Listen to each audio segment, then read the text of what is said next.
Assalamualaikum warahmatullahi wabarakatuh. Alhamdulillahirabbil alamin. Wassalatu wassalamu ala asrafil anbiya'i wal mursalin sayyidina wa maulana Muhammadin wa ala alihi wa sahbihi ajma'in, amma ba'du. Qala Allah ta'ala fil Qur'anil Karim, a'udzubillahi minasyaitonir rajim. Bismillahirrahmanirrahim. Ya ayyuhan nas, inna khalaqnakum min dzakarin wa untha wa ja'alnakum syu'uban qabaila lita'arafu inna akramakum indallahi atqakum. Puji syukur kehadirat Allah Subhanahu wa taala. Alfat Project dapat hadir kembali di tengah-tengah Anda dalam kesempatan kali ini. Dan alhamdulillahirabbil alamin, juga pada kesempatan kali ini saya dapat bersama-sama dengan anak-anak saya. Alhamdulillah,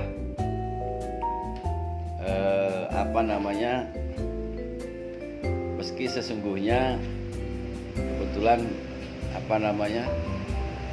anak-anak saya juga ada yang kuliah di Jogja. Alhamdulillah bisa berkumpul di rumah, berkumpul bersama keluarga.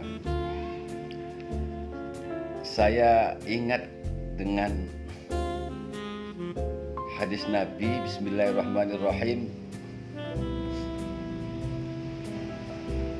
Idza matabnu adama inqata'a amaluhu illa salasin shadaqatin jariyatin aw ilmin yuntafa'u bihi aw waladin sholihin yad'ulah. Pemirsa yang saya hormati, jadi hadis ini mengandung pengertian bahwa setiap anak Adam yang mati atau meninggal dunia, maka terputuslah amalnya kecuali 3 perkara, yaitu sedekah jariyah, yang kedua ilmu yang bermanfaat, kemudian yang ketiga anak soleh yang mendoakan orang tuanya. Kali ini saya akan mencoba tentang anak soleh. Jadi sebenarnya di dalam hadis itu ada kata-kata walad. Walad artinya anak. Jadi walad itu anak, soleh, soleh anak yang soleh. Jadi soleh ini adalah status perilaku, gitulah kira-kira gambarnya seperti itu. Soleh sendiri artinya yang layak. Jadi status kita peroleh dulu, anak soleh dulu, berarti kemudian yad'ulah. Nah, ini yang menjadi perhatian kita semua. Pemirsa, anak ini merupakan salah satu amanah yang diberikan oleh Allah kepada kita. Dia adalah investasi kita yang tiada tandingannya. Karena anak inilah nanti yang akan menjadi ujung tombak keberlangsungan meneruskan kalimat tauhid yang kita tanamkan kepada anak. Oleh karena itu sekarang ini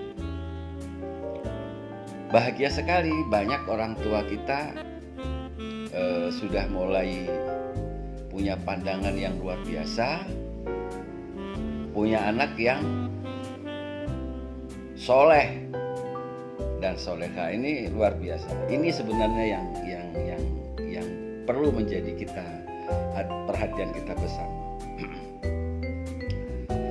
Oleh karena itu nantinya jangan salah.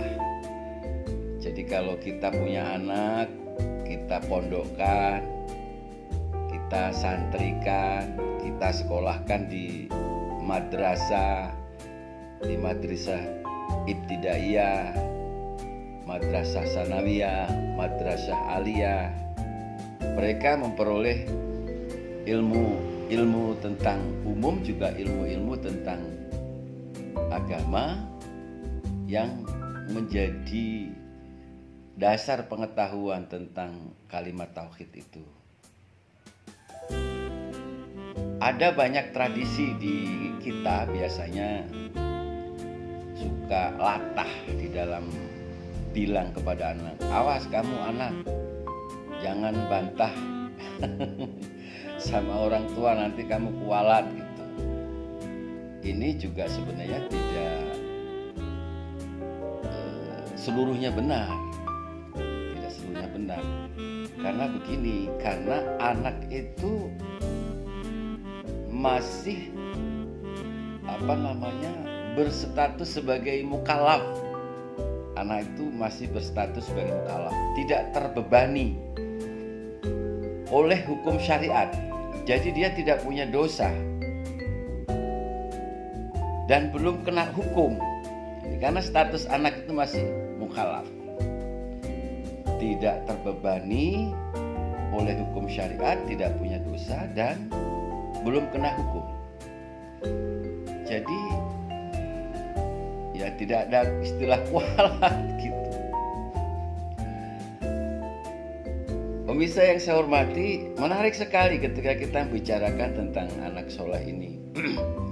Karena ini merupakan salah satu cita-cita yang kita idamkan. Oleh karena itu, ini harus menjadi dasar pemikiran kita dan dasar di dalam rumah tinggal kita, di dalam mendidik anak-anak kita, sehingga apa yang kita harapkan menjadi anak yang soleh itu dapat terwujud. Makanya seringkali kita berdoa kepada Allah, Rabbi habli minas solihin, Rabbi habli minas solihin. Mudah-mudahan anak-anak kita nanti bisa menjadi anak-anak yang soleh. Pemirsa yang saya hormati, ada beberapa hal penting yang perlu menjadi dasar pemikiran kita, bahwa apa yang seharusnya kita dahulukan menanamkan pendidikan kepada anak itu. Yang pertama adalah bagaimana kita berusaha sekuat tenaga dari hari ke hari, dari bulan ke bulan, terus memonitor dan mengawasi tentang seberapa jauh sih diri kita ini menanamkan pendidikan kepada anak. Ini yang menjadi perhatian besar kita. Yang pertama adalah bagaimana kita mempunyai prioritas menanamkan kalimat tauhid kepada anak. Ini yang pertama. Karena kebenaran kalimat tauhid ini tidak bisa dikalahkan oleh siapapun, karena Allah SWT. Kalimat tauhid ini menjadi dasar yang kita tanamkan kepada anak, sehingga bisa menjadi watak dan perilakunya yang mencerminkan kalimat tauhid ini. Contoh saja, ketika kita mengajari anak sholat, dia mengikuti Allahu Akbar. Ini sebuah kalimat yang luar biasa dan dahsyat yang kita berikan kepada anak. Jadi kita sudah tidak ada ragu lagi ketika kita mati, anak kita sudah kita bekali dengan kalimat tauhid itu. Ini yang menjadi dasar utama. Setelah anak kita tanamkan kalimat tauhid, yang kedua adalah kita mengawal.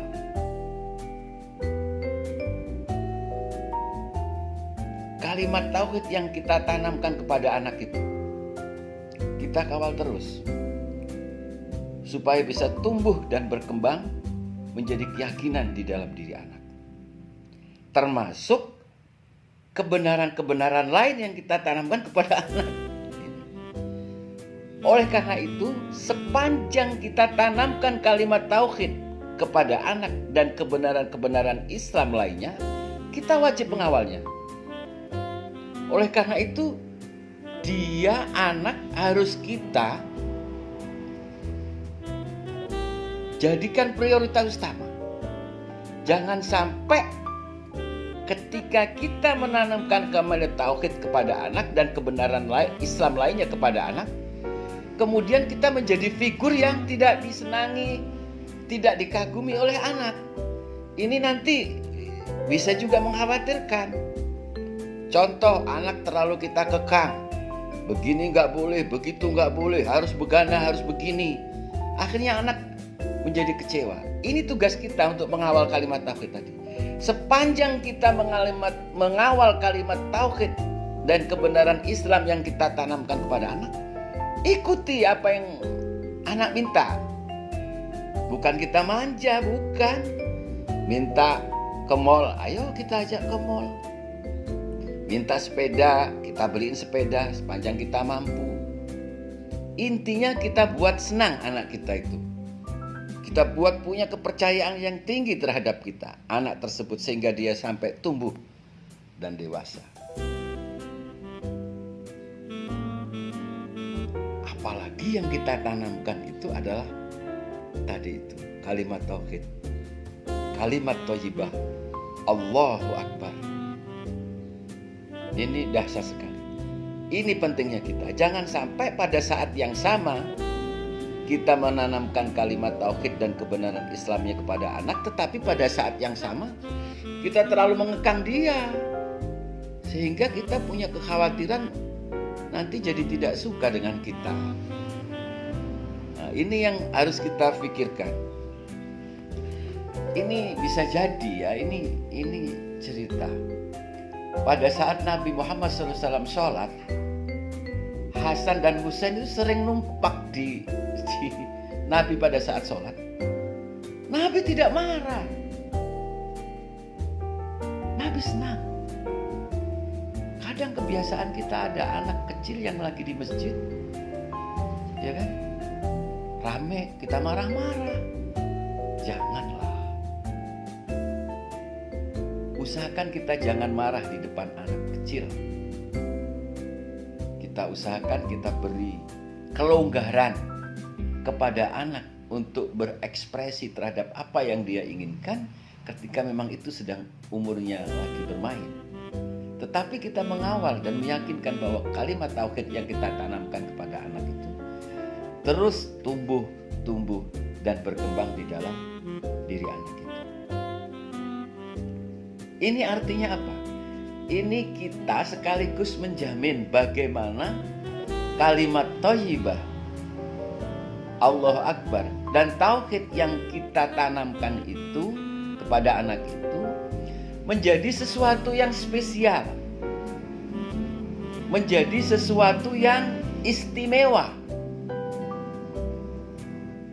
Seiring dengan itu, anak mengidolakan orang. Dan inilah menjadi pilar utama menjaga keberlangsungan kalimat tauhid yang kita tanamkan kepada anak. Anak kita nanti yang akan meneruskan. Dengan demikian, maka status anak soleh itu akan diperoleh oleh anak. Diperoleh sama anak. Jadi awaladun solihun, anak yang soleh, yad'ulah, baru mendoakan. Status solehnya ini yang kita raih dulu, baru mendoakan. Jangan mendoakan terus menerus tapi status solehnya nggak ada. Nah itu ya kalau berdoa ya mujarabnya kurang lah, kira-kira kayak gitu. Status solehnya yang kita peroleh, baru mendoakan kepada kita. Ini yang utama dan menjadi perhatian kita semua. Kenapa? Karena ya anak ini menjadi ujung tombak dari keberlangsungan seluruh. Apalagi yang kita tanamkan kalimat tauhid, nanti akan si anak tadi. Pemirsa yang saya hormati, menjadi penting kiranya di zaman sekarang ini, ketika zaman sudah sedemikian rupa majunya, kadang-kadang keinginan orang tua memiliki harapan nanti anaknya sukses, punya rumah, punya mobil, sehingga pada saat orang tuanya meninggal dia sudah bahagia. Oh tidak. Yang menjadi dasar utama dahulu adalah bagaimana anak kita menjadi anak-anak yang soleh, solehah. Ini yang pertama. Ini udah dijamin sama Allah. Dan kita puas. Meski kita sudah meninggal. Karena kalimat tauhid yang kita tanamkan tadi akan menjadi pilar penerusnya. Yang dimiliki oleh seorang anak itu. Oleh karena itu, pemirsa yang saya hormati, dan anak soleh yang menjadi impian dan harapan kita tadi, itu akan menjadi dinasti yang bisa meneruskan sistem keluarga di anak tersebut. Jadi jangan sampai kita sudah menanamkan kalimat tauhid kepada anak, tumbuh dan berkembang, kemudian tidak kita ikuti dengan yang lain, sehingga sistem yang kita tanamkan itu menjadi rusak, itulah kira-kira. Dengan adanya kita sering marah-marah,